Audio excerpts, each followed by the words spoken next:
the point of all pastimes, any pastime of Krishna is just one. Just one point you have to understand.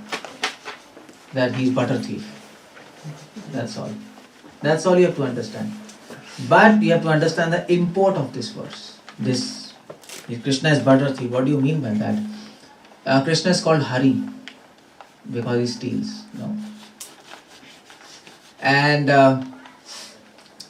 he steals butter, and this signifies that when your heart becomes like butter, he'll come and steal your heart. That's the significance of this pastime. He used to go to gopis' house, steal their butter, because their hearts were also like butter. So, whole devotion, whatever we are doing here, it is to make our heart, which is now stone-hearted, to make it like butter, to melt it. And what do you mean by making hard butter? The meaning of that is that Prabhupada explains in Nectar of Devotion. What is a soft heart? Why our heart is like stone? It's very easy to understand. If a mother doesn't want to see her child, what do you call her heart as? Stone. Simple. So if you don't have a desire to see Krishna, your heart is stone. That's all. It's very simple. Prabhupada explains in Nectar of Devotion. Desire to meet Krishna, desire to possess him, desire to have relationship with him. That is the soft heart. And then Krishna will come, enter your heart and steal it. Simple. So that is Krishna. This pastime is that pastime which is helping us to understand who is he and who is a pure devotee. So Yashoda Ma, she is a pure devotee and Krishna is a thief. So this song was sung by 𝗪𝗪𝗪 Muni. 𝗪𝗪𝗪 Muni was a great rishi millions of years ago, probably in Satyuga. And he sang this song when he was meditating on this pastime of Krishna stealing the butter. And he sang this song in the glories of Krishna, and this song explains the whole pastime and also gives us insight what is the nature of Krishna. What is his nature? What something is happening, like I'm like, yeah, just fix it and I think Wi-Fi password will be better.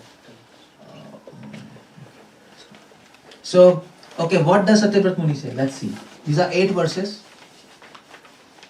And I'll ask you questions. If you can't answer, then no pressure.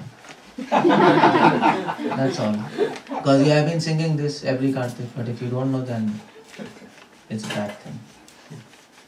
So, okay. So, 𝗪𝗪𝗪 Muni sings, Namam Ishwaram Satchit Ananda Rupam. So, first, Namaha means, so what is the meaning of Namaha? Yeah, obeisances, but what's the meaning of Namaha?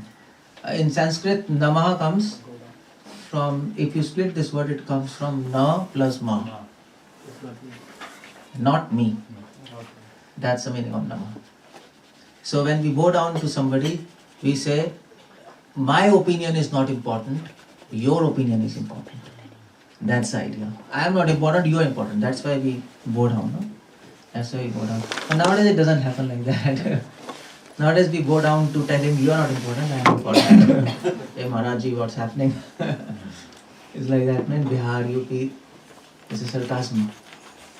But this is namas. And that's where word comes namaste. Namaste. So that word is there. Asti. Namaha plus asti. I am not so important in front of Krishna. So he's saying Nama. So Nama immediately implies surrender. He's surrendering. And from surrender comes Ishvara.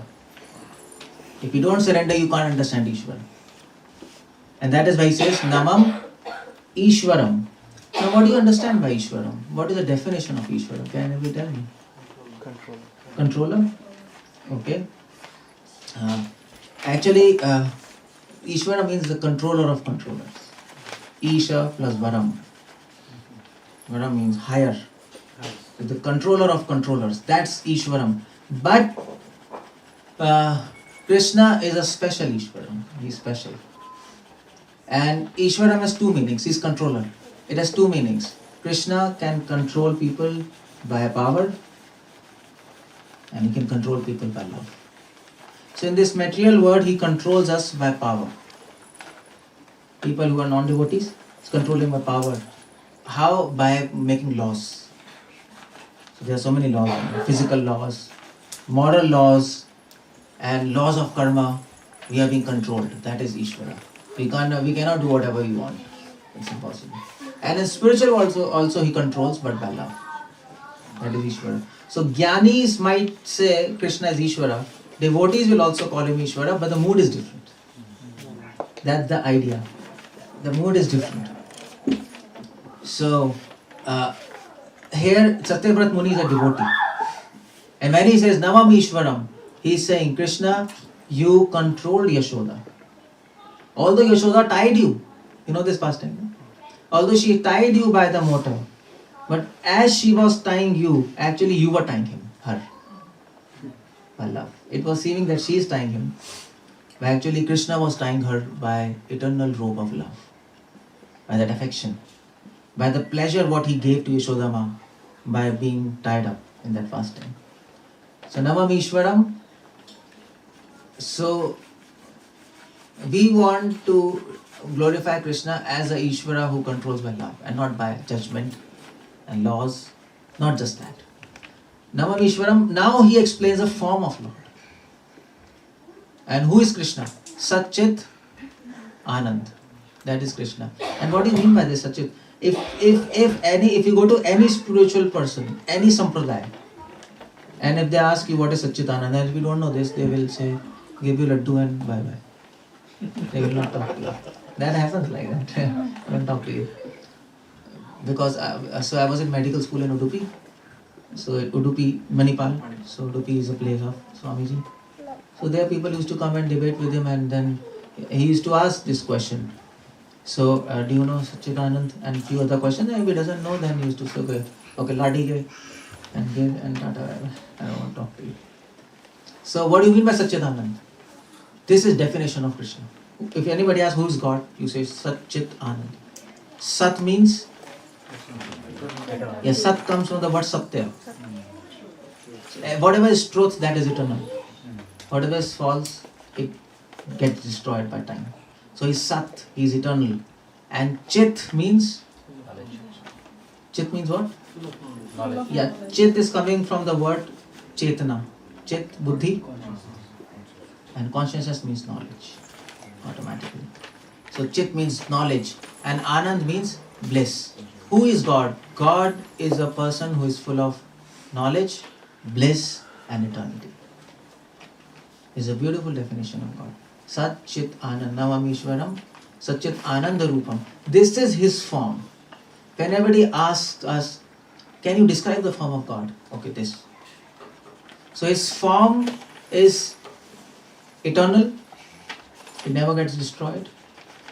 His form is full of knowledge. That means, in other words, it means he knows everything. That is, we say, omniscient. And full of bliss. Full of bliss. So, Navam Ishwaram Satchit Ananda Rupam. And what's that afterwards? So now he is meditating on the face of Lord, especially on the earrings. Why is meditating on the earrings of Lord? Kundala means earring. What does Lasat mean? Swing. Really? Shark.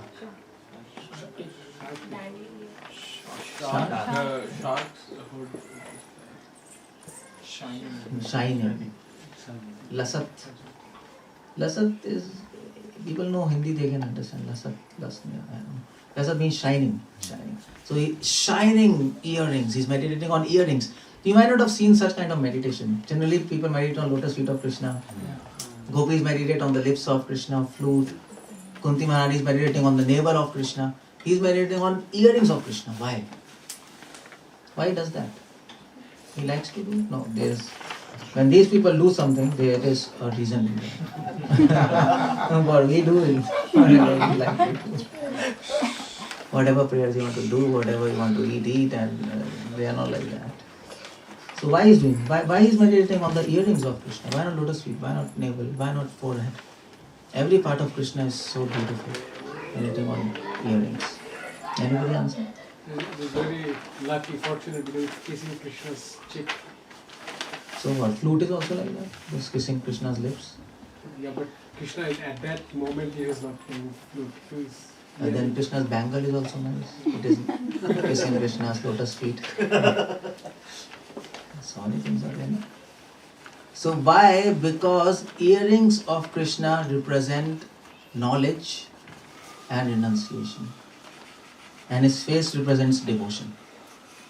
That's what Acharya says. His two earrings is knowledge, renunciation and devotion. So he's meditating on knowledge and renunciation. So when you get knowledge about Krishna and when you are detached from this material world, then we can understand his beautiful form. Otherwise it's not possible. It's not possible. So he's preparing himself to glorify Krishna by getting knowledge. If you meditate on Kundalini, you get knowledge.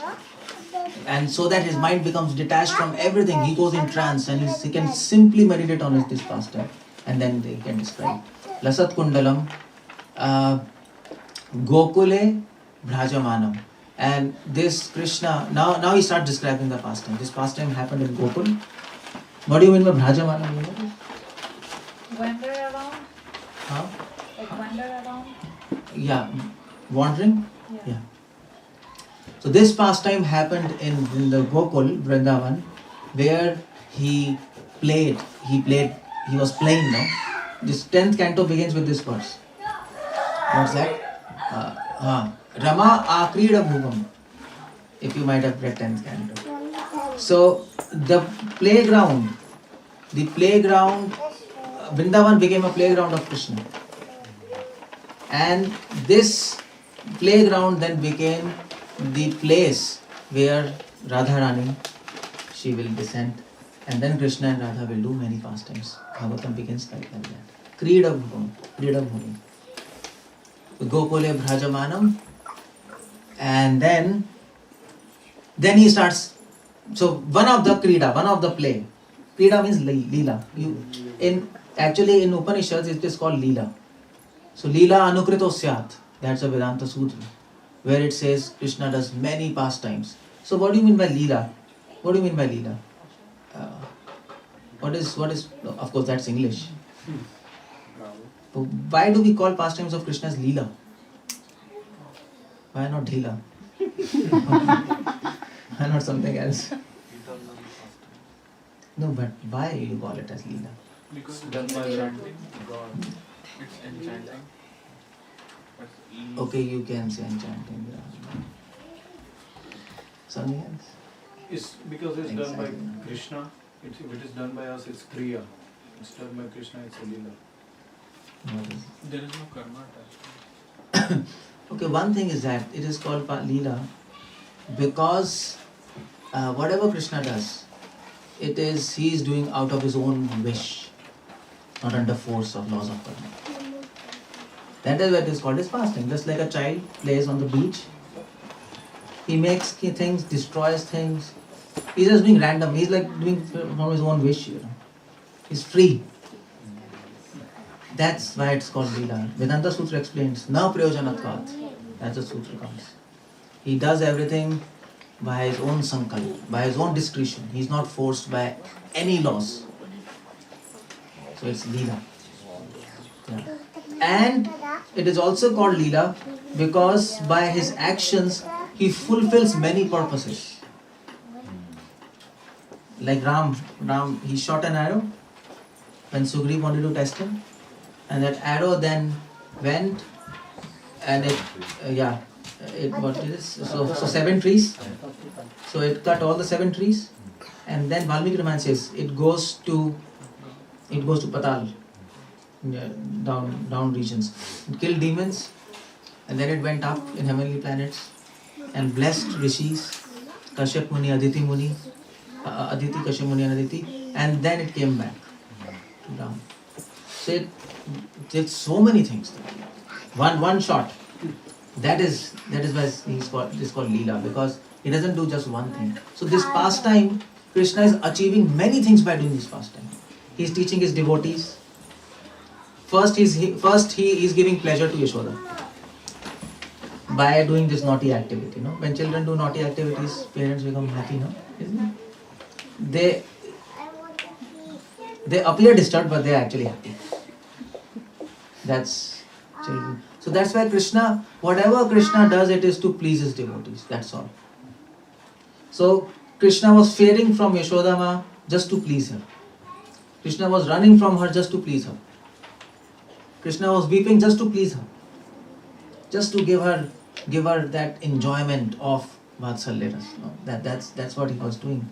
And that is why it is called Leela. That is one thing he is doing. Second thing he is teaching us by this pastime.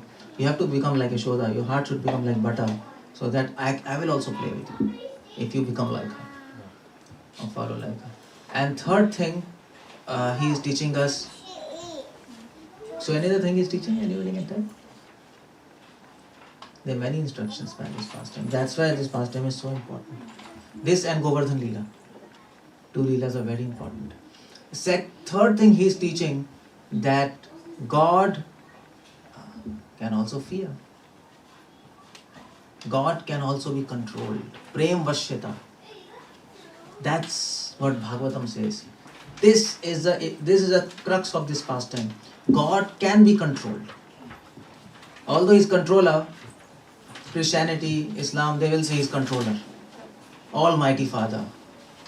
But here Krishna says, no. I can be controlled and I want to be controlled. I have become bored of controlling everybody. That's what he says. It says that Vaikuntha there is no Kunta, but when Yashoda Mai was very tired, was she in a state of Kunta or it was still Vaikuntha? It was Vaikuntha. Vai means Vishesh Kuntha. Yes, it was special anxiety, spiritual anxiety. Vaikuntha means without and Vishesh, both. That was in Goloka, not in Vaikuntha, right?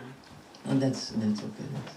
But that was the other question. Does it happen only on this level, or it must be happening at the Everywhere. everywhere? Many other pastimes happen, and it's so.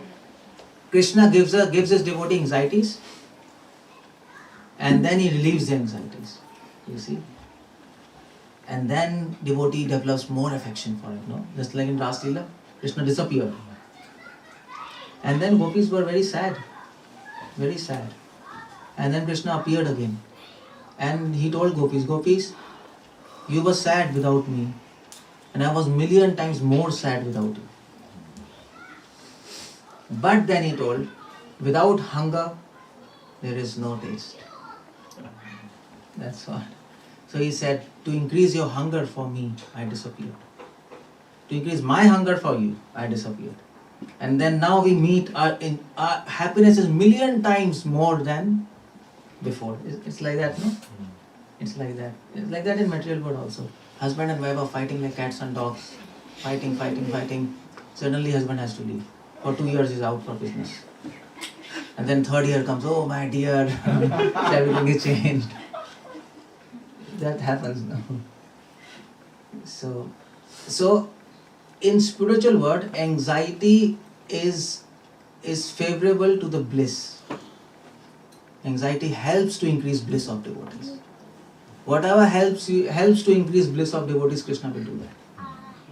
Even if it means leaving your anxiety, He will do that.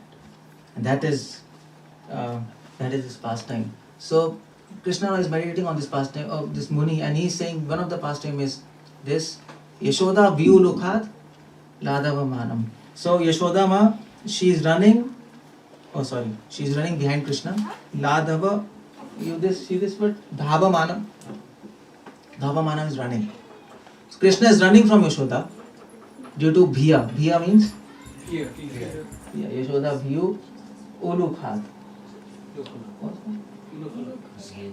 Yeah. Bhiya Ulukhat. It becomes Bhiyu.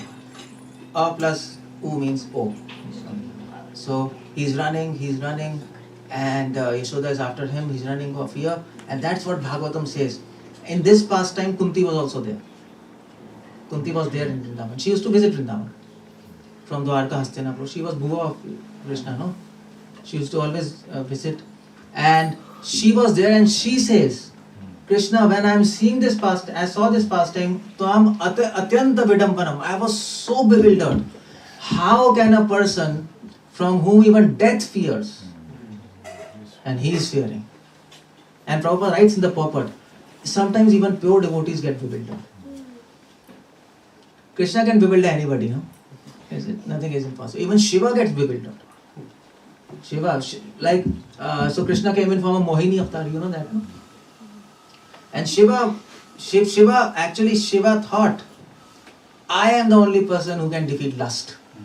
He actually defeated lust, no? Kamdev, you know that pastime, no? Kamdev came, he couldn't do anything and Shiva burned his body. But then Krishna said, okay, you can defeat Kamdev, but I'll show you. Huh? Try me. Yeah, try me. So he became Mohini. And Shiva became so bewildered by that beauty, he was running after Mohini. He just couldn't understand what's happening. His all clothes were out and his devotees were saying, what happened, Shiva? Like, you're out of control, what's happening? She was so beautiful, Mohini avatar. Well, you might think, you might think I will never do like that. If a girl comes, you're not going to run after her in the road without clothes, Never happened. But Shiva was doing that. And you know what in Upanishad, in Chandogya Upanishad is said that these apsaras, 𝗪𝗲𝗪𝗔, there are three famous apsaras. Rambha, 𝗪𝗲𝗪𝗔, Menaka. Okay, and one more you can have 𝗪𝗏𝗪𝗏. 𝗪𝗏𝗪𝗏, you know 𝗪𝗏𝗪𝗏? Yes. And 3-4 very beautiful apsaras. So anyway, you leave them. If I am saying you leave them because if a very third class apsara comes from heaven into this planet, and if you see her, you will have 10 million volts of current. Shock. You will die. You can't sustain. It's said in Upanishads. They're so beautiful. And that's why they don't come here. Everybody will die here. And space travel is no. They can't. They don't come. So, and you can imagine if these apsaras are so beautiful, how much beautiful Mohini avatar will be. Imagine he's Krishna himself, his beauty, and Shiva got really mad. Was running. So Krishna's illusion can bewilder anybody. That's what I was telling. Even Shiva, he's bewildered. Krishna is so great. He is the greatest of great. Even Shiva cannot actually conquer his illusion. And then, that is why Kunti says, that's okay. So that is why Kunti says, this pastime is so bewildering to me. Even fear personified fears you. But you are fearing Yashoda. And why he was fearing? Because I told you, he will do anything to give pleasure to his devotees. So he was fearing from his mother, so that mother's affection for the child increases. No, when child weeps, it fears. Then mother is more affectionate. She becomes more loving. No. So to actually increase a love, that's why Krishna is fearing. That's all. That's what his purpose is. That's all. That's finished. And Kunti Maharani says, Krishna, you are not acting. It's not that you are acting for fearing. You are actually having fear. This is bewildering. How can God fear somebody? How can he? And that is what Prabhupada writes in purport. That is why we say God is supreme. Or there is one thing more supreme than him. What is that? Love. That is Chaitanya Mahaprabhu's teaching. Everybody will say God is supreme. There is nothing superior to him. Upanishad says that. Natat samama videkascha vidyate parasya shakti vidhev shruyate. Prabhupada quotes. There is nothing equal, nothing superior to him. But Mahaprabhu said, no, there is something more superior to him. and that is love. So love can make Krishna fear. Love can make Krishna dance. Gopi says dance, Krishna is dancing. Krishna uses his illusion to make all of us dance. No? We are all dancing, no? All of you. In material world. Dancing from one bird to another bird to another. We also have our own leelas. Everybody of us. Crazy leelas. So Krishna makes us dance. Illusion makes us dance. From India to America. Then America back to India. And then to Malaysia, whatever. You are dancing in this world of matter. And that's what Krishna does.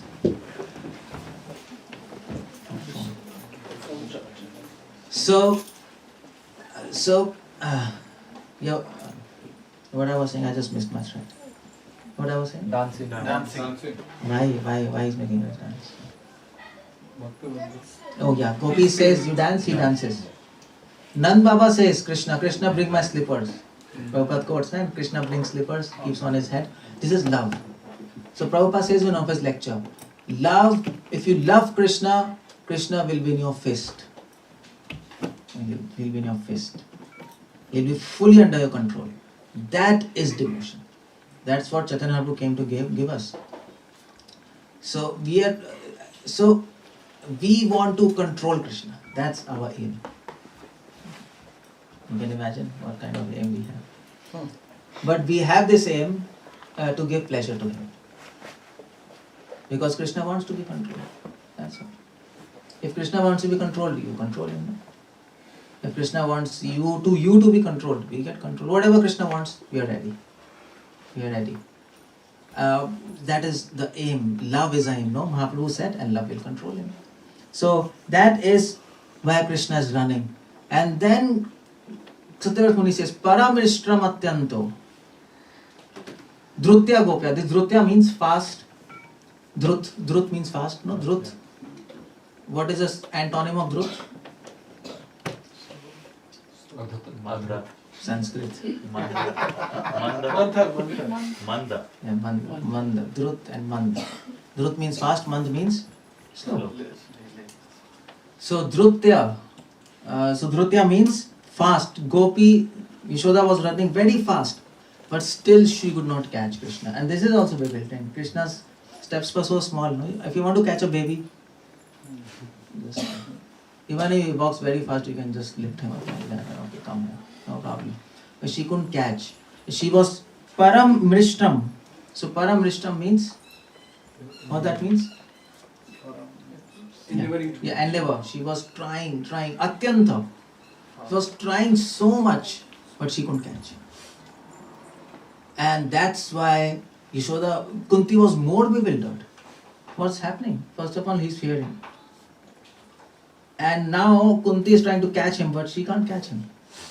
So he's acting in both capacities, as God and not as God. As controller and also controlled. And how can anybody do that? No? He remembers he's God, but at the same time he forgets he's God. That is bewildering. That cannot be understood by logic. Nobody can understand. Can you understand? How can he do that? He remembers he is God, but at the same time he forgets he is God. He really forgets, not like Jhuta Muta. By that time, by the another point, he really remembers he is God. So what do you do with like all these contradictions? That is why Upanishad says, Achinte khalu bhava. You know that verse? Anybody knows that verse? Nobody? Come on, devotees. No prashad. Achinte khalu bhava natam 𝗙𝗪𝗀 𝗪𝗲𝗪. Famous. Prabhupada quotes so many times from Mahabharata. Chaitanya Prabhu quotes. That is why Upanishad says, this God, after a point, you cannot understand. It's inconceivable. Natam 𝗙𝗪𝗀 𝗪𝗲𝗪. If you yojayat means if you apply logic, you can't understand it. So many people say, why Krishna did this, why he does that, he could have done like that. No? Like that. You might have heard him preaching. What he can understand? And you know this happens in this material world also. This if you have a very big company, okay fine, Google and whatever. So those some people, some employees of that company, they'll be discussing why CEO is doing like that. He should not have done like that. Actually, he should have done like this. But they don't understand what's happening up there. They don't really understand what's happening, and they are just talking, like fools at the lower level. Some things has to be done at higher level, which are must, necessary, which may not be conducive to people at lower level, but it has to be done. So that is, if we can't understand CEO of a company, how can we understand actions of God? We can't question his actions. And that's what in Bible, I was telling, there was one person, Job. You go and read about him, right? In Old Testament. And he was in short, he was a pure devotee of God. Pure devotee. He was such a devotee that even Maya got envious of him. You can imagine. Satan, in the Bible they call it Satan. Shaitan, Satan. So he really got worried and he got envious. He said, he went to God and God, he told, see, I want to test him. God told, okay, test him, but do one favor, don't kill him.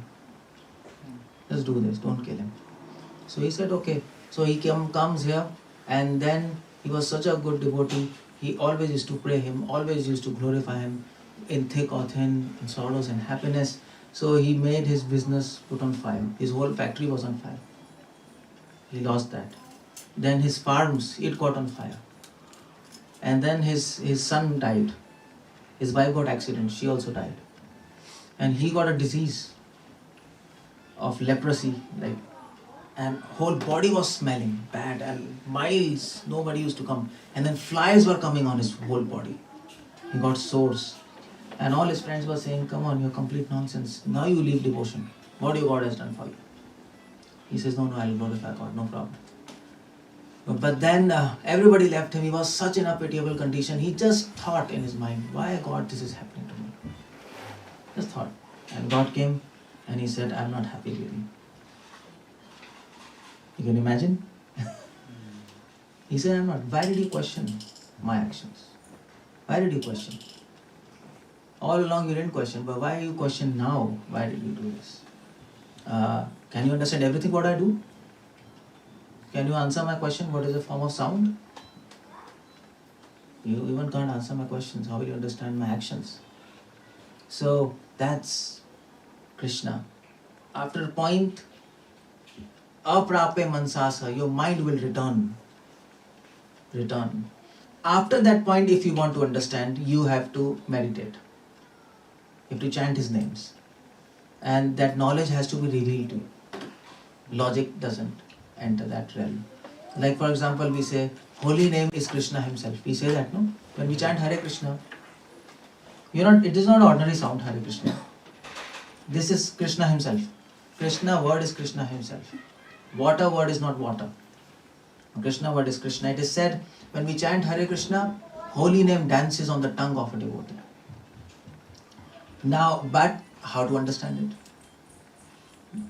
You all know that. But even after knowing, you don't know that. So how to understand? This fact has to be revealed after a particular time. And logic, no, it's impossible. And that is what Kunti is so bewildered by all these facts. She is so bewildered. Yashoda is trying, but she cannot catch Krishna. So all these things in this pastime, and this confusion in this pastime, this bewilderment in this pastime makes people confused, make atheistic person more atheistic. But a devotee, this pastime will make him more devotee. Because this confusion for atheistic is frustrating, but for devotee it is sweet. That's the point. The more a devotee cannot understand Krishna, the more he loves him. That's because it is sweet. No? Is it? Sweet things you don't understand. Sweetness you can't understand. No, you have to relish. Is it? You have to relish. You don't really understand that. And if you try to understand sweetness, it will go. It will just vanish. That's the nature of sweetness. If you try to understand love, it will vanish. So that's why Krishna does so many pastimes which is contradictory, bewildering, and devotees enjoy that. Devotees hear and enjoy. It's not necessary really to understand that. It's not necessary. But nevertheless, we should try to understand whatever we are told by scriptures. To that point you understand, after that forget it. Like if you ask me this question, why Krishna plays flute, why not violin? Then the picture would be like Maya for Krishna, Madhava for Radha. Someone can put it down or change it. Probably in his hand you can't put his hand. So you can ask that, why Krishna is blue? What's your answer? Why is Krishna? Blue? Blue. What? Okay. So no, some things now you can't understand. It's not that you cannot understand. There are reasons for everything. But by this conditioned mind, we can't understand. It will not be revealed to you. Why Krishna puts peacock feather? Why not? What do you say? Crow feather? Okay. That's really funny. Okay, why doesn't he put jewels? Why only peacock feather? What's the answer? You may not understand, but nevertheless, people who are in love, they will tell you why. And Prabhupada writes in Nectar of Devotion, why he puts peacock feather. Can you tell why he puts? Come on. It is a pasture. Peacock doesn't get a baby not by having normal intercourse. No. That is a reason given by jnanis, not devotees. Why Krishna puts peacock feather? They offered it. Yeah. They offered it with gratitude to him. So what? If you offer prasadam with gratitude, you'll put in here or not?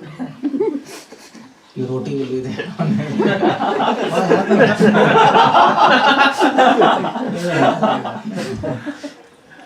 You see, so you're missing the point. Everything we offer by love. But my question is, why is putting that thing in his ear? You understand? This question is different. Because he likes it. Like so many things. No? He likes that. Because that's the most beautiful. There is a pastor actually. Because that's the most beautiful. Symbol है किसका? वो जो मोर है, मोरनी के उसमें dance करता है प्यार में, तो ये उसका प्यार का पागलपन है कि उसने वो I think so. Yeah, that's why I'm saying it's not the point. ये प्रेम का चिन्ह है. अब वो तो चलो सभी प्रेम का चिन्ह है. वो तो बांसुरी भी प्रेम का चिन्ह है, भगवान का खड़ा होना भी प्रेम का चिन्ह है, सभी प्रेम है. Now Prabhupada books, you are not reading Prabhupada. That's bad. And I caught you.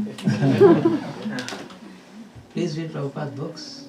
You are not supposed to read it, you have to relish it. And then you remember it. And this you should know, daily we are seeing Krishna. Daily we sing that, what's that? Venum konantam arvinda dalayadaksham barhavatam sam. So what's happening? So why Krishna puts peacock feather? Prabhupada explains in Nectar of Devotion. Why? Because when peacocks are dancing, once they were dancing, and Krishna was very happy by seeing their dance. And peacocks were thinking, we are so obliged that Krishna has become happy by our dance. What should we give in return to him? So they dropped one peacock feather. And then Krishna thought, I am so obliged that they gave me peacock feather. Is this reciprocation? And then Krishna thought, so what should I do with this? So he took it and he put it in his hairs just to show us, just as a symbol that anybody who will offer me anything with love, I will honor it. It's a sign of honor. You keep in hairs, no? It's a sign of honor. Krishna doesn't really only accept it, he honors that. That is God. He's so humble. He's so nice, no? You can say just thank you. That's America. But that's words. Krishna shows by action. And he honors that gift. and he puts peacock feather just to show, if I can honor a gift by an animal with love, what about if you offer with proper understanding and with love, what Krishna will do with that? So it's a symbol of honor, honoring your offering. So that's what Krishna does. So can you go to next verse now? So now Yashoda is running after Krishna. She cannot get Krishna. Krishna's pastimes are bewildering. She's becoming tired. Krishna is running. And then what happens? Rudantam muhur netra. Krishna starts weeping. Why he starts weeping? Out of fear. Stake, fear. What's the reason of his weeping? Yeah, of course, stick is a cause. But that's not the reason. Stick becomes a cause of his weeping, but that's not the reason. There's a difference between cause and reason, no? Difference, if I come and want to shoot you, and you get fear. So what's the reason of your fear? Not the pistol. Pistol is a cause of the fear, but reason is something else, you know. Right? He's not sure how to reciprocate. Yeah, reason is maybe he wants to kill me. That's the reason, the intent. So why started weeping? What was the point? When kids cry, parents make them close. Yeah, so Prabhupada explains. He started weeping so that to increase affection of Yashodama for her. Krishna understands the psychology of his devotees and he reciprocates in that manner. So that's what I told you. A devotee can do anything for Krishna. A devotee can do anything to give pleasure to Krishna, and Krishna will do anything to give pleasure to his devotee. Even if it means rejecting them. If devotees get pleasure when Krishna rejects them, Krishna will reject them. If that's the point. He's ready to do that. And that is not painful to devotees, that is painful to Krishna more, to reject his devotees. Even if it means beating his devotees. Even if it means giving suffering to his devotees, he'll do that. And that happened. You might say, what happened? But that happened in Tirupati. There was one big devotee. Hathinath, you know Hathi? There was a big great devotee. And all the other devotees, they became envious by his devotion. And they caught him and started beating him. And Vishnu was very happy seeing that. He was very happy. And so Lakshmi was saying, what happened? You have gone crazy? Your devotee is being beaten there. And you're happy you're not doing anything, he's going to die.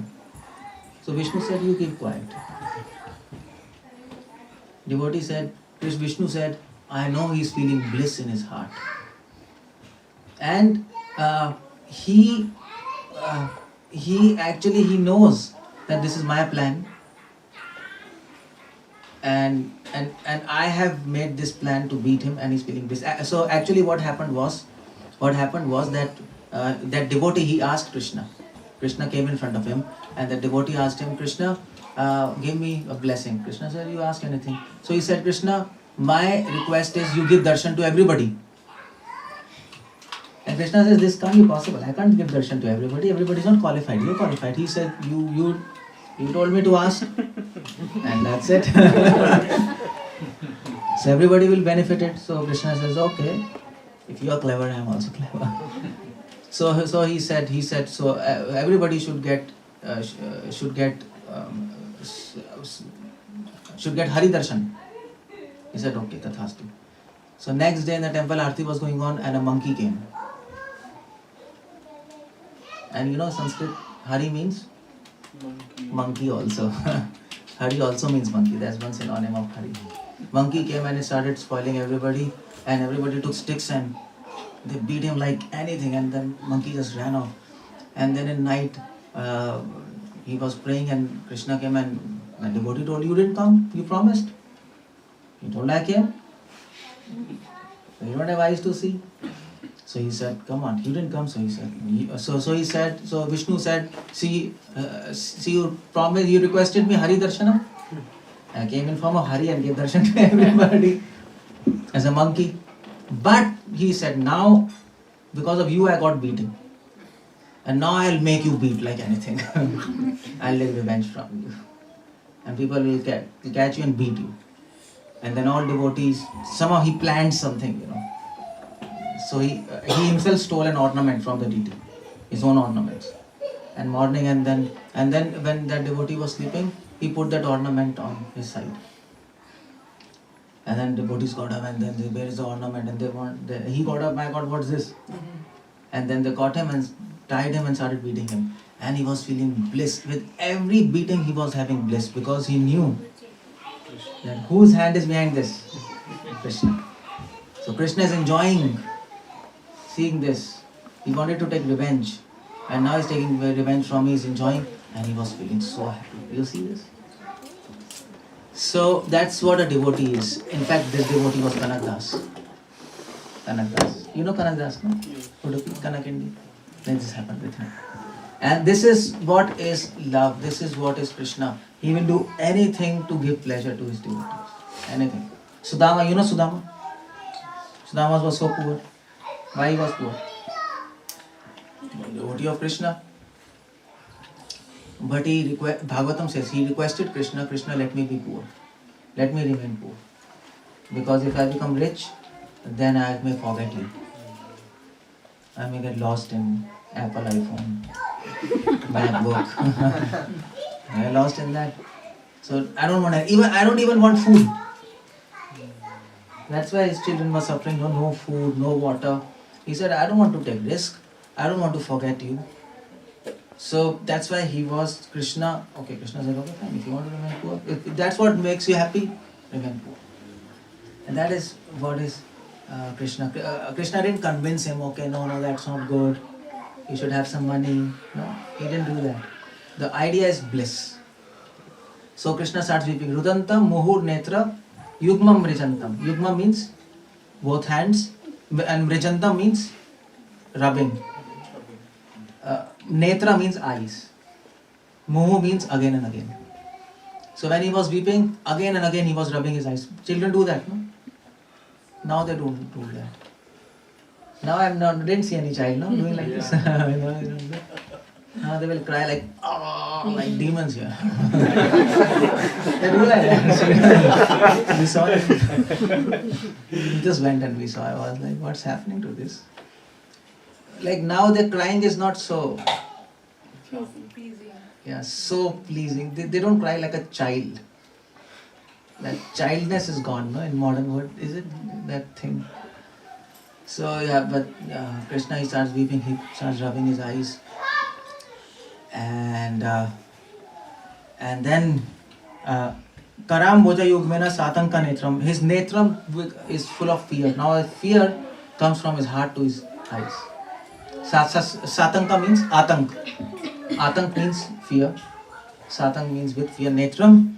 And Karam Boja Yugmena, both hands. Muhu Shwasha Kampa Tere Raka Kanta. Muhu Shwasha Kampa.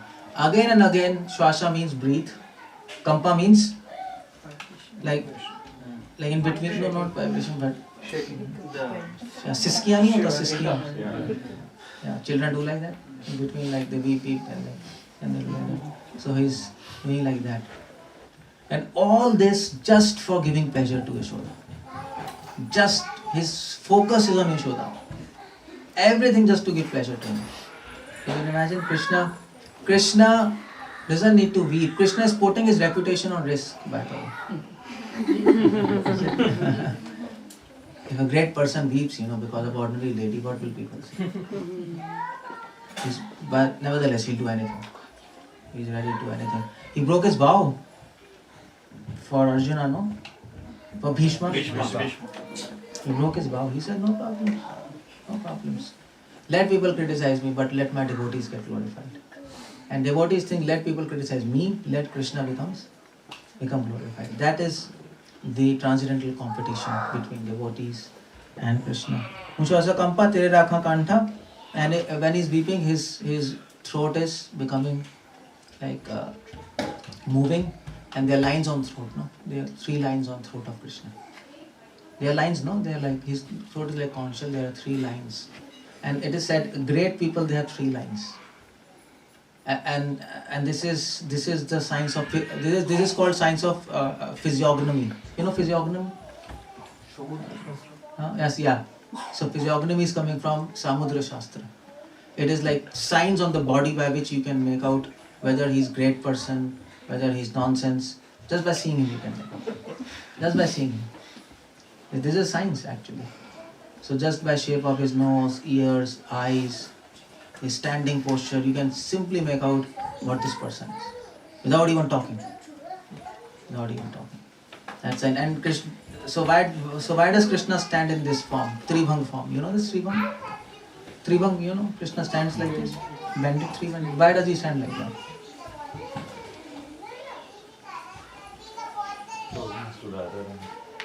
What? Why stand? Ram doesn't stand like that. No avatar stands like that except Krishna. So if you want this answer, this is in Samudra Shastra. Standing posture will tell you what is his mentality. Some people, you see, most of the people, what they do, when they'll be talking to you, slowly they'll go and near wall and they're talking. He'll not know, he'll just be hanging on the wall. You all do like that, no? So anybody who does like that, anybody who depends on the wall, we immediately understand he's going to get married. If you take shelter, first you take shelter of wall, and then you take shelter of Another wall. yeah.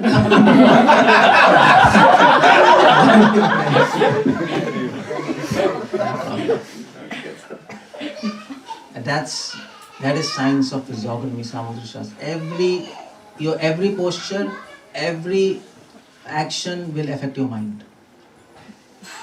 Subconsciously, consciously, it is going to affect. That effect will never leave you. It's going to affect you. It will catch you. It's going to catch you. That is why scripture says, sit straight, stand straight. So mind will be also agile. Otherwise it will become loose. And that's why sannyasis and brahmacharis, they're not supposed to lean on the wall. And they're not supposed to lean on the wall or otherwise. It affects. Anyway, the point was 𝗲𝗃. Why does Krishna stand in 𝗲𝗃? There's a reason for that. Samudra Shastra says because that posture, as soon as you see that posture, or if you stand in that posture, that will immediately produce a charm in your mind, an attractiveness and mode of goodness. That posture will, just like leaning will produce mode of passion and ignorance. That posture, if you see that posture, it will produce mode of goodness and happiness. Automatically, no, is it? If you see Ram, you will experience some gravity in your mind. Gambhir. But if you see this, it will be charm and happiness and joy. This is this posture. That's one thing about his posture. And then Sthita Graiva Damodaram Bhakti Baddham. So Sthita, what's that? Sthita Graiva Damodaram. So this pastime is called Damodarastakam. Damodar. Why? Because Udar means stomach, waist, actually waist. And Dam means rope. So Yashoda tied him with rope on his waist, but actually she didn't tie with rope, she tied with Bhakti Baddham. Baddham means tie. That rope represents devotion. And it will come in the last verse of Shisha Namameshwara. That rope represents devotion. Only devotion can tie him. There is no other way. And devotion means pure devotion. Not like hanky-panky devotion. Not the devotion like ours. Our devotion can never tie him. Our devotion is even not devotion, it's like shadow of devotion. No?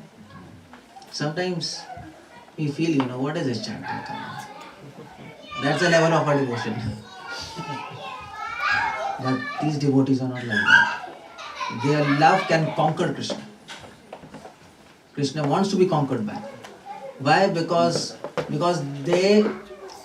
these devotees, what's happening to him? Go. Because these devotees, I forgot. What I was saying? This one is there is love and love Krishna from Anyway, okay. So, yeah, their love can bind him, and he wants to be bound by them. That is their love. Pure love, pure, absolutely pure, no contamination. So you see sky. I was telling you, sky is, you can see no spot in the sky. That kind of purity we need. No trace of sense gratification. And Prabhupada in one of his letters he writes, even if you are finding satisfaction in devotion, that is material. You see? And that's why you will never bind Krishna. If you come to devotion for satisfaction, peace and happiness, Krishna will give you peace and happiness, but he will not give you himself. So we are not even here for satisfaction. You will get satisfaction and peace, but as a side effect. We don't want that. We want Krishna. If you get sun, you automatically get light. But if you want light without sun, neither you get sun, neither you get light. Nothing.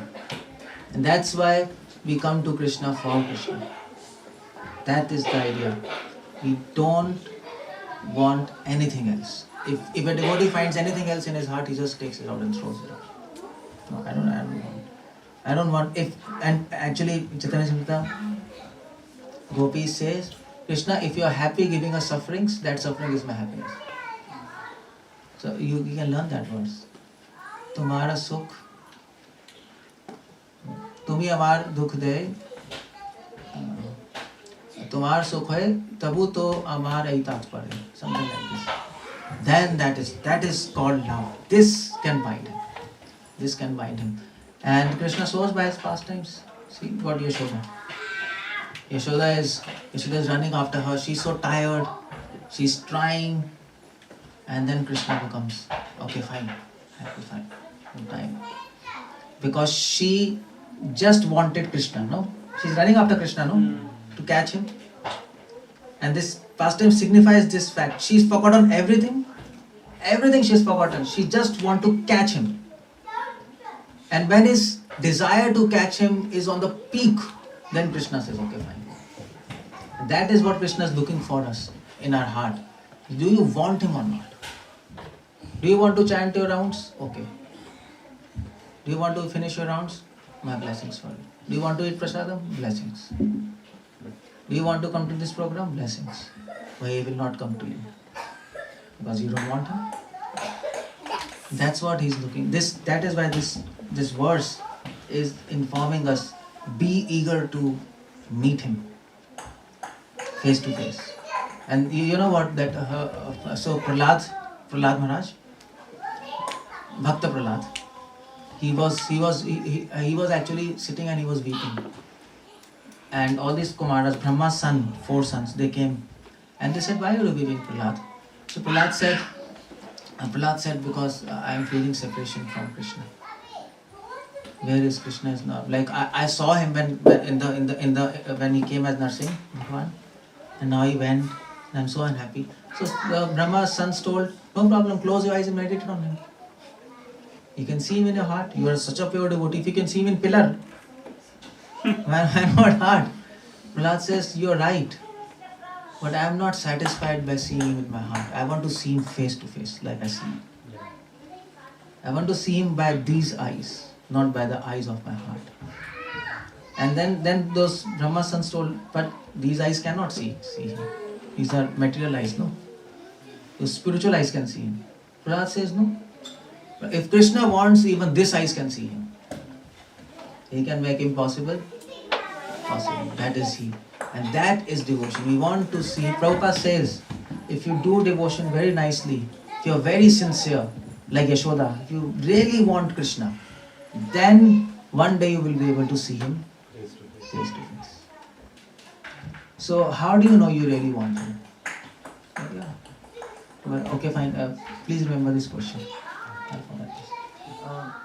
Prabhu, what can we learn from the contradictory arguments given by Kumars and the four Kumars and Prahlad Maharaj, although both are What is pure contradictory? devotees. No contradictory. Kumara is saying something, Prahlad Maharaj is answering that. Kumara's Brahma sons also knows all this what Prahlad is telling. But simply to increase his glories, they are asking him. Just like Bhagavatam. Shaunak Rishi is asking Sutta Goswami, they also know. But they are asking just to glorify him. That's, their dynamics is something else. So, okay, fine. What's the question? What was the question? How do you know? How do you How do you know know we want to That we really want to see it. How do we know we really want him? How do we know that? How do you know? Do you all want Krishna? Yes. Or how much? That's the question. How do you know how much you want? How do you know really want him 100%? You have to know, otherwise what will happen? How do you know that? That's very simple. One of the answer is, if you really wanted him 100%, he would have been here. The fact he is not here, that you don't want. He doesn't play tricks with you. He'll exactly reciprocate what you want. Even if there is a single desire for this material world, he will not come. Prabhupada says, if you like even a gulab jamun in this world, you will have to come back. He will not come to you. You want anything, he will not come to you. You just have to want him. And that is why Yashoda is running after him. Initially, Krishna doesn't allow himself to be caught. Because when Yashoda is running after Krishna, she is thinking so many things. I'll catch him, I'll do this, he broke my cord and this. And as she is running, she starts forgetting everything. Her milk, robe, what I will do, she's just focused, I want now, and now I want to catch. And when everything is over, just this thought is there, Krishna comes. So that's the standard what Krishna defines. So one way is, we don't want him because he's not here. That's all. This is a proof. We don't want him 100%. We want him something. That's why we are here. We are here to. But the question is 100%. But is there any practical method by which we can understand we really want him? At least something 50%. How do we know that? How much we are free from anarthas like lust, pride. Okay. So anything practical you can tell. You can avoid peace unless and until you somehow reach him. Okay, If you get comfortable in your current condition. What Prabhupada says, if you are wasting time, you don't want him. If you are seeing television, you don't want him. That's all. Simple test. You want television? That's all. Why do you want to see television? Why do you want to see anything else except Krishna? That is 100. But of course, that doesn't develop overnight. Doesn't happen overnight. I'm not saying you immediately want him. It develops slowly, but that is the ideal where Krishna is waiting. Srimati Radharani, she doesn't open her eyes in the morning because she wants to see only Krishna. So in her bedroom, there is a photograph of Krishna right in front. Right. She sleeps, and as soon as she opens her eyes, she sees first Krishna. That is Radha. So that if you're watching television, you don't want, forget it. If you're going on Facebook, you don't want it. You can go for a particular purpose, for ISP programs, that's okay. But if you're just going and surfing for no reason, that's mostly what happens. No? You don't want him. That's all. Finish. Why to fool ourselves? You want entertainment from this world where there is no bliss, where there is no happiness. You want this dead matter. So why would Krishna come to you? So you can easily know what you want. If you want to know what you want, you can easily enter. That's why Prabhupada says, nobody will give you a certificate in Krishna consciousness. You are your own certificate. You can know if you want to understand. Okay, but I want Krishna. And Krishna will never disappoint you, Prabhupada says. Prabhupada said in one of his letter, even I can disappoint you, but Krishna will never disappoint you. Of course, Prabhupada says in humility, but Prabhupada says, anybody can disappoint you, but Krishna will never. He will, if you do 50%, he will do 50%. If you do 60, he will do 60. If you do 70, he will do 70. Just he will give you whatever you deserve as it is. So, that is why Yashoda says, Bhakti Batham. Bhakti can buy me, pure love. We have to achieve that ideal. See what we are doing, whatever you are doing is to increase the eagerness to want him. That's all we are doing. That's why we are chanting. It is just to increase our wanting for him. Otherwise, what's the point of chanting? Chanting is not mechanical. No? We finish it off. That's why we are hearing now. Why we are hearing this pastime? So that we can understand, oh, Yashoda wanted Krishna and she caught him. Okay, let us also want him. No? So, you want prasadam? Okay, you can have prasadam, but not Krishna. You understand? So the point is you have to check our heart. You can only know where you are. Even your spiritual master cannot tell you where you are. He can guide you. He can enter your heart. So Prabhupada says you should see where you are. Whatever you want, anything except Krishna, just throw it out. And if you are not able to throw it out, pray to him. Krishna, I want this situation I want a situation where I will only want you. Please arrange something in my life so that all these nonsense desires are out and I simply only want you. That if you pray, he will do that. As soon as you pray, he will do that. Whatever is necessary is required. Because Prabhupada says he's an expert surgeon. Surgeon, you know, all things he'll do surgery, he'll take out things, throw it out. And he'll simply want Krishna. That is Yashodama. That is this pastime. That is one of the teachings of this pastime. When Uddhav, you see Uddhav came to Vrindavan. You know this, no? Krishna sending. And then Uddhav was telling Gopis, why are you sad, you know? You meditate on Krishna and you'll be happy. So Gopis said, you see, we want Krishna. That's all. We are not happy on just meditating. Actually, see, you are asking us to meditate on him. You're fool number one. Because if we meditate on him, we become more sad. Is it? If you are away from your child and if you start thinking about him and he's not near, you'll become more sad, no? You'll become more sad, and that is why you will say, okay, fine, I'll not think much, you know, let us be busy. If we start thinking he's not here, we become sad. That's so Gopi says, you're a fool. You're asking us to meditate on him, your meditation will make us more sad. So then Uddhav says, no problem, I'll give you a solution. You use your mind to think about him. And use your mind to discuss about him, his pastimes and qualities. So his pastimes and qualities are so absorbing, you will forget that sadness. So Gopis told, you're number one fool. We don't think so, you are a student of Brahaspati. Sorry. And they said, you're fool. You're asking us to put our mind in Krishna, but we don't have a mind. When Krishna went to Dwarka, he took our mind with him.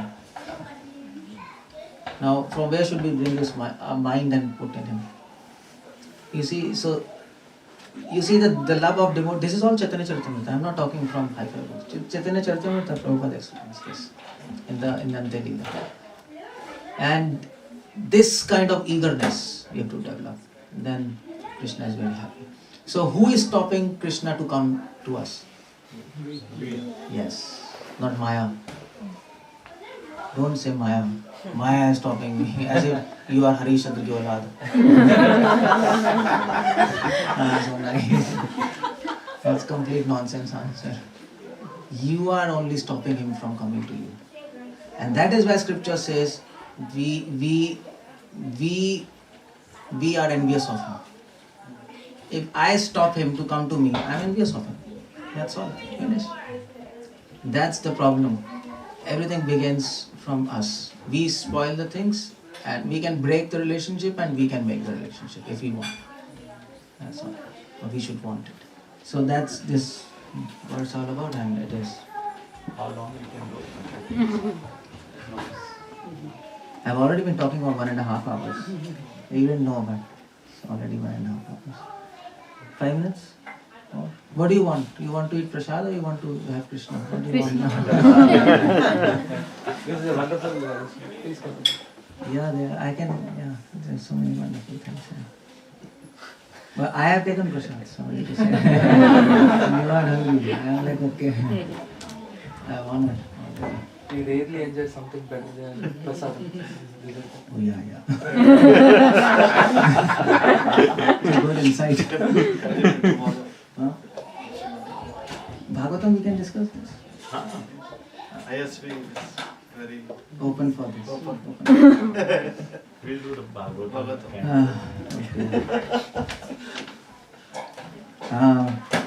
Okay.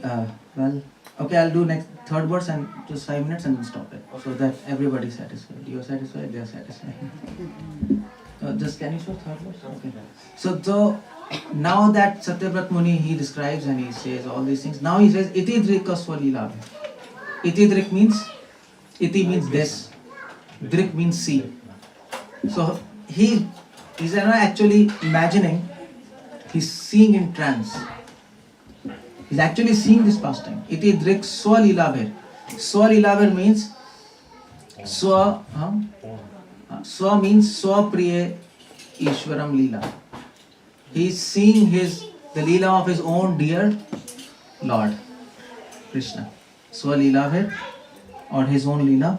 Ananda Kunde, he is immersed into ocean of, Kund means, and Anand means happiness. He is in ocean of happiness. Anand Kunde, he's Sarvatmana Snapanam Parvejate, Sri Krishna says. Sarvatmana Snapanam. He's an ocean of bliss. Why is he in ocean of bliss? Because he can understand what's happening behind these pastimes. No? It's not just thinking about these pastimes. It is about thinking what Krishna is thinking in those pastimes. And these are very two different things. We think of Krishna, but we are unable to think what he thinks. But he is able to know what he's thinking, no? That's what I've been explaining. He's thinking, how should I give happiness and love to my mother? What should I do? And this will produce ocean of bliss. If you think of Krishna, you'll be blissful. But if you want ocean of bliss, you have to enter mind of Krishna. You have to start thinking what he thinks. You have to start thinking what devotees think. And then that's the perfection of life. That's why he says Swalilabhe. Swaghosham Nimajantam Akhyapayantam. And then he says that Krishna is giving happiness to Swaghosham. Ghosham means Ghoshti. His own devotees. Yashoda and Kunti is watching this. She is having bliss. So many of his friends, Madhu Mangal, they might be standing somewhere, and they are watching. Monkeys are watching. So by one action is giving happiness to everybody. Everybody is giving happiness. That is Krishna. Prabhupada says only Krishna can give happiness to everyone. We cannot. We can give happiness to 1-2%. And in that process, we will make others frustrated. And that will happen. Some people, it will happen. Some dynamics will get imbalanced. But Krishna is not like that. Krishna can give happiness to everybody. Swabhosham. Nimachantam Akhyapayantam. Nimachantam means, actually Nimachantam is easy, no? Majjan, immersing. Akhyapayantam means Akhyan. He is, by doing this pastimes, he is revealing his qualities. That's why Krishna does pastimes. One of the reasons. Now people ask, why God comes to this earth? Why is doing so many pastimes? Can somebody ask them? Like, Close the We door. can close the door. Close We the can close door. the you can just scold them also. What's the big thing? This is America. I know this is America, but you're not supposed to hit them, but you can scold them. Some discipline has to be there. Okay, Akhyapayantam. Akhyapayantam means Why Krishna does pastimes? To reveal his qualities. Because he can tell you I am like this, but if you don't see, you will never be able to know what he is.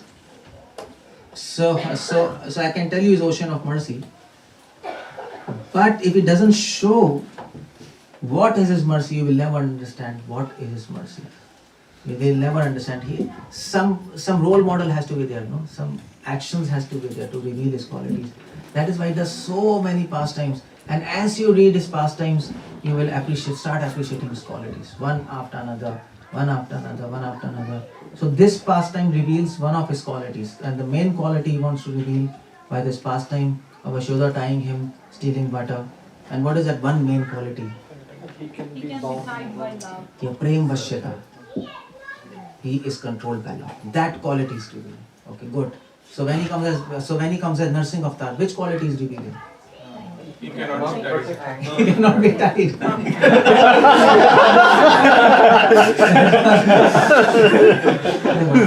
Not a bad answer.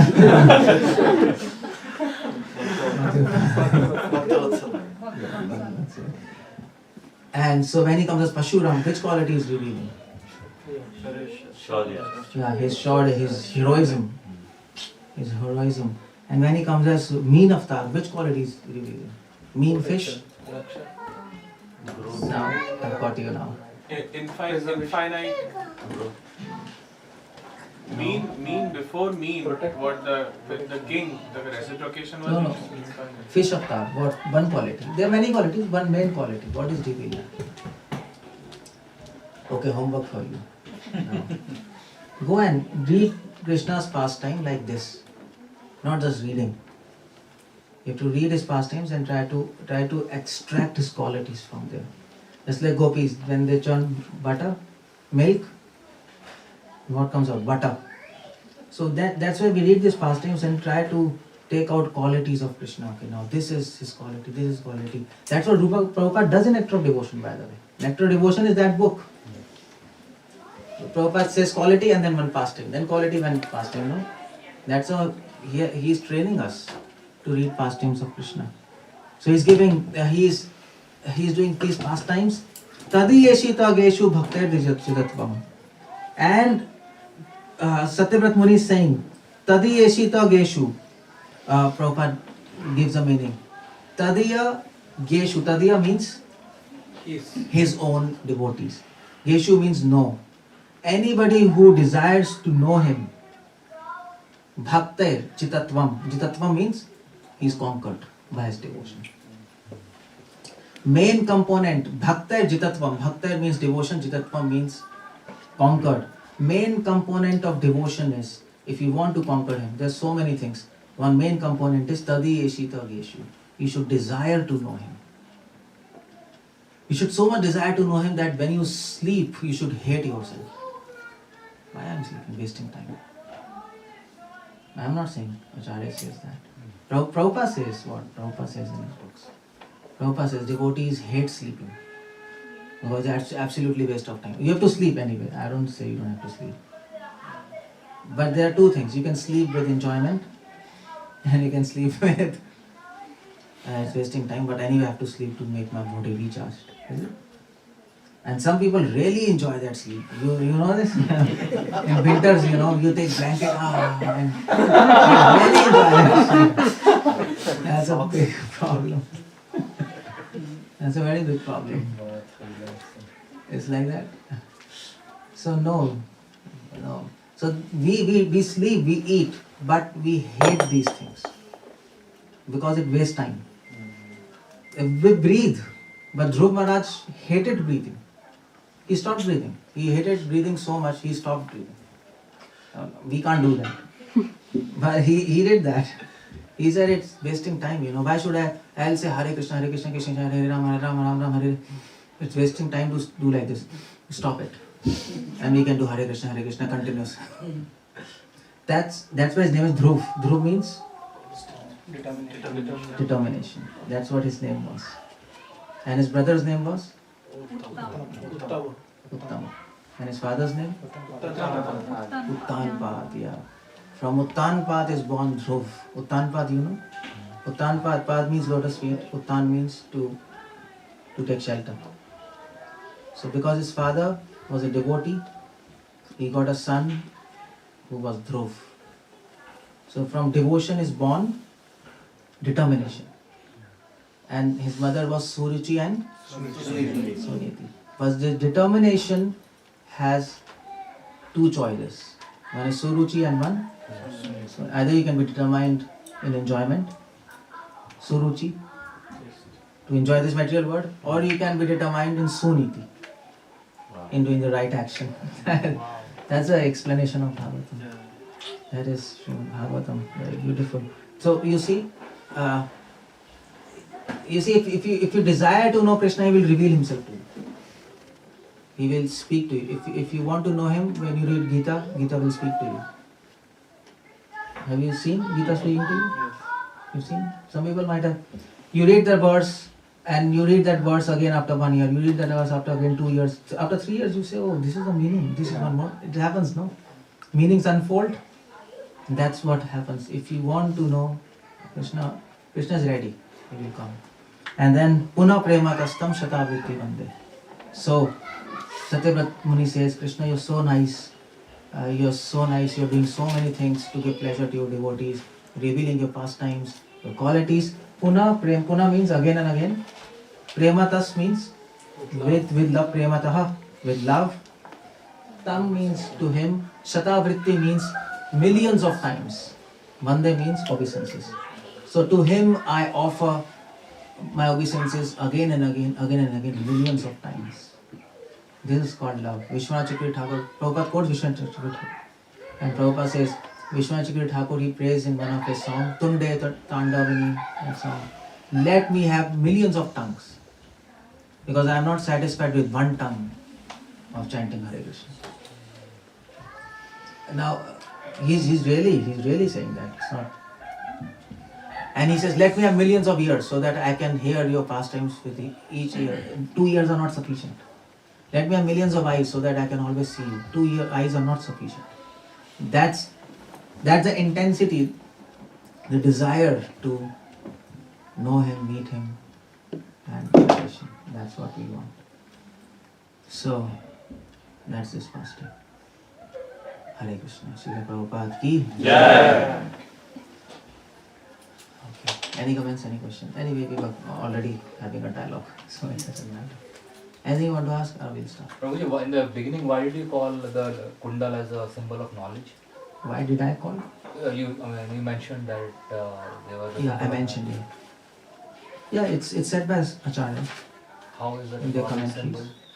Because why it is symbol? Because knowledge and renunciation, they are not part of Krishna. They are kundal. Kundal you can remove, no? So they are not part, but nevertheless they are on his face. Is it? So knowledge and renunciation are not the part of Krishna or bhakti, but they are still necessary. They beautify bhakti, like that. Even for kids, they put kundal, right? They said it increase the concentration. They say here, no? Yeah. So in South India, that yeah. So that also one logic. Yes. So like that. Okay, anybody asking anything? We're going to stop here. Okay. So, Yeah. regarding the simple tip that you mentioned to check how do we really want Krishna, that is not to waste time. So Prabhu, sometimes in dealings with people and saving time, there seems to be a conflict. Say we are in a hurry to do something and we want to engage all time in Krishna's service, but sometimes it appears to be coming at the cost of You know what? not dealing. You see, my answer is, forget this sometimes. First, save